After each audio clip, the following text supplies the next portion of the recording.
The way we consume and share news today, it is largely rooted in social media outlets, a reason why it's crucial to look at what's being discussed online, from the hottest issues to trends for our daily social media minute. We're joined by Erica via Zoom. Good morning, Erica.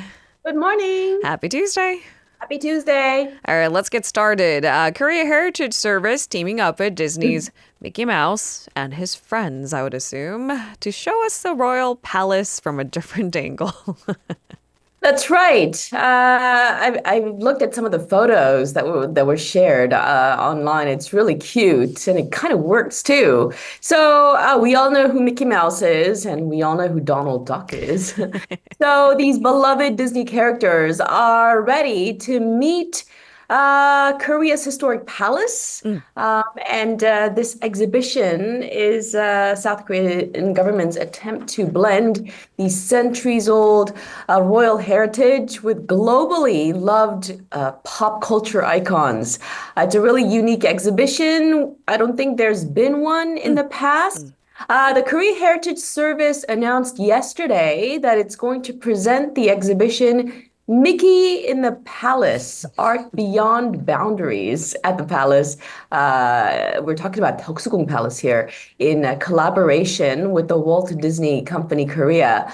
The agency said the event is going to showcase works by a bunch of local artists depicting Disney characters sort of naturally blending in with royal heritage at the Dondokjeon Hall at Deoksugung Palace in central Seoul. And the exhibit is part of its efforts to widely promote the value of these really old national heritage. Now, the exhibition is going to present works reinterpreted from the perspectives of young Korean artists, showing Disney characters visiting Deoksugung Palace's Dondokjeon Hall, and again, just kind of like blending in with Korea's royal heritage. You know what? If the story puts a smile on our faces, maybe it's a good story. It's not hard to understand. These are characters that feels nostalgic for most of us anyway, and for the even the younger generation, it's still familiar territory. Maybe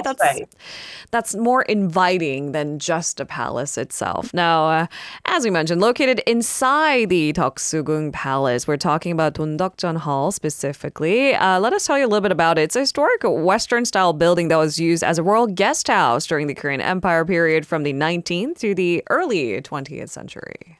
That's right. It's a really beautiful structure. And, the thing about blending like iconic pop culture motifs and traditional Palaces. heritage palaces is that it has to be done tastefully, or else it can end up looking really tacky. But again, based on what I've seen circulating online and shared online, it looks fun, actually. I'm quite curious. It piqued my curiosity. And the colors are a little bit muted because we haven't had a chance to stream the images. And you think colors don't mean it really does. Imagine being more subtle colors of the palaces and the historic sites, and then just these pop culture icons just popping out at you. And it's not like that. They've muted it altogether. That's right. So, for those of you who are curious, the exhibition is going to be held at the Palace from September 28th to October 20th. So, for around a month. Now, illustrator Unayong is going to present a six-panel folding screen depicting Mickey Mouse and friends experiencing various national heritages, including Deoksugung Palace, while they're traveling through Korea. That's the whole concept. The artist's work is titled Mickey 장생도. It is inspired by the famous 십장생도, which is a court painting that depicts various like imagery and natural symbols, and it wishes for health and longevity. So in a typical 십장생도, right? It has like motifs, like natural motifs, like what does it have? Like natural, like mountains. It has like some sort of body of water, like waterfalls. Right. animals, clouds, the sun, which is usually depicted in like bright red.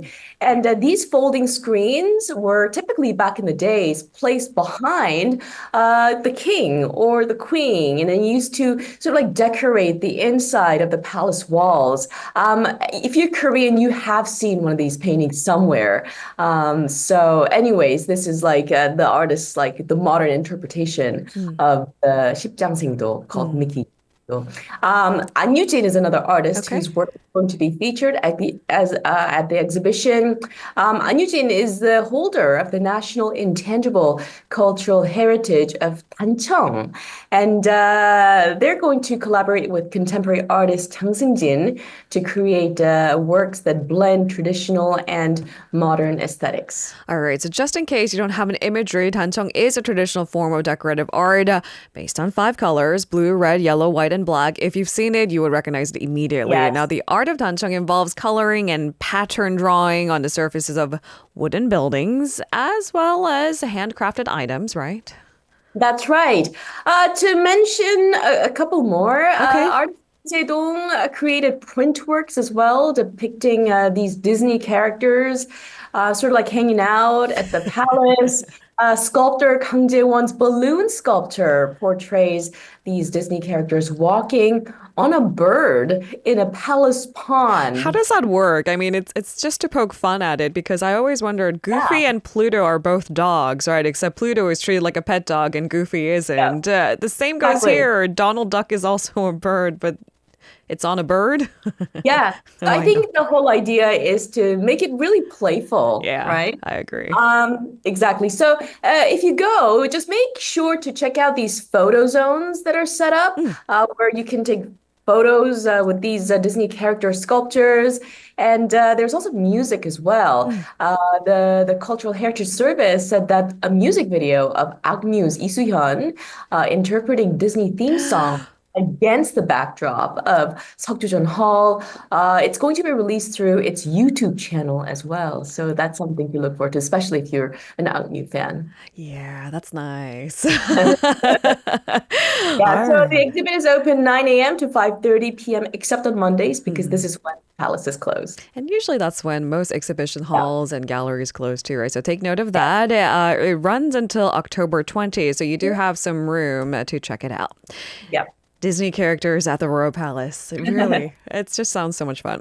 Yes. All right, on to our second story this morning. South Korea is set to open its longest walking trail yet. Of course, naturally, we beg the question where and just how long? Exactly. Now, South Korea opened its longest walking trail, the Korea 둘레길 or Korea Trail, just yesterday.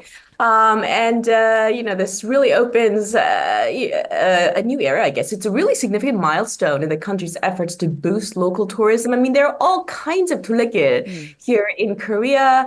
I have a friend who recently completed the 해파랑길 along the coastline, and she said she highly recommends it. When do I have the time to go? Don't know the answer to that. But anyways, there are all kinds of 둘레길. I've done the Seoul one actually. 서울 둘레길. Ah, That took me about a couple of months.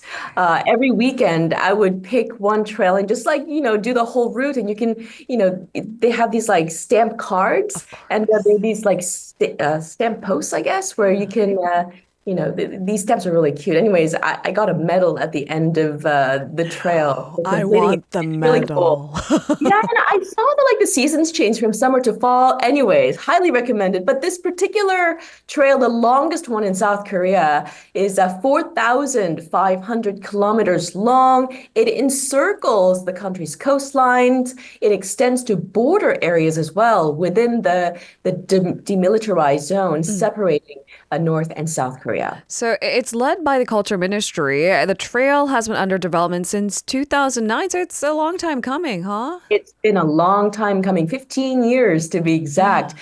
So the trail's final section was the DMZ Peace Trail, which was just recently completed, and that has allowed the entire route to open to the public. There was, of course, a ceremony to celebrate the occasion that was held yesterday afternoon at the Koseong Unification Observatory, which is the northernmost observatory in Korea and the trail's concluding point.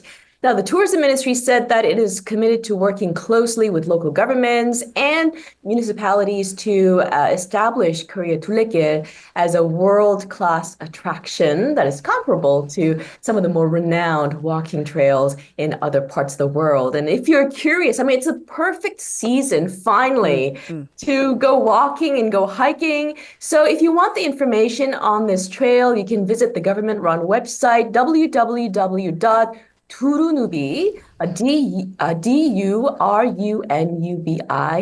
That's Turunubi. And there's also a mobile app, also by the same name, Turunubi. Just type it as as you pronounce it. I know, but it's just if you don't know Korean, that doesn't really Yeah, read like anything. yeah, Turunubi. Turunubi.kr. All right, let's move on to our final buzzword this morning. Now, there is certainly room for many viral videos of all kinds. And really, if you're really creative, even a that's right, local pear promotion videos can go viral. Now, this video has gone really viral. It's a promotional video for Ulju pear produced by Uljugun County. Now, Uljugun County recently posted a video titled, "What Happens When There's Too Much Juice?" on its official Instagram page. As of Monday, the video has racked up over 13.2 million views and more than 236,000 likes. So in the video, this one local government worker, a man, bites into an uju pear and he sort of sends a whole bunch of juice flying everywhere. And the message, juicy and delicious, follows, sort of like highlighting how sweet and crisp it is. And viewers just went crazy. They responded with comments like, "The video is hilarious." And somebody else wrote, "That could put out a fire because there's so much juice." And the video was created to promote Uljube as the perfect Chuseok gift. I mean, Chuseok is already over, but anyways, it was to promote the pears. I mean, we often give fruits, boxes of fruit, Yeah. as Chuseok gifts to relatives and friends during the holiday season. So apparently, these pears are really special because they're sort of grown in the ocean breeze. So they're really known for their sweet flavor, really juicy texture, crunchy. And these pears are apparently top pick for fall fruit. It's funny because come autumn, it's kind of a face-off of, I think, apples versus pears because namely Yeah. we put it on the ancestral rite, this whole ceremony during the Chuseok holiday. But I've always chosen apples over pears. Maybe there's a reason why they decided they need a whole promotional video for pears, but clearly this gets my attention. I'm actually team pear. I Team love, pear. yeah. Maybe they should put that on a t-shirt. Team apple, team pear. Make a whole You thing out know, of it. this video has gone so viral that other cities have actually reached out to Uljugun County for collaborations. So Incheon City even used the Uljube video concept to promote their own peaches, right? And they couldn't the original source of the idea for the promotional video. They used the hashtag Uljugun. I got my peaches from Incheon. Thank you so much, Erica. We appreciate the updates. We'll speak to you again tomorrow. Speak to you tomorrow. If you're listening to our program using the podcast service, just a reminder that we do go live Monday through Friday, 7 a.m. Korea Standard Time. So tune in and help us make the show more informative by giving us your input. See you bright and early on Good Morning Seoul.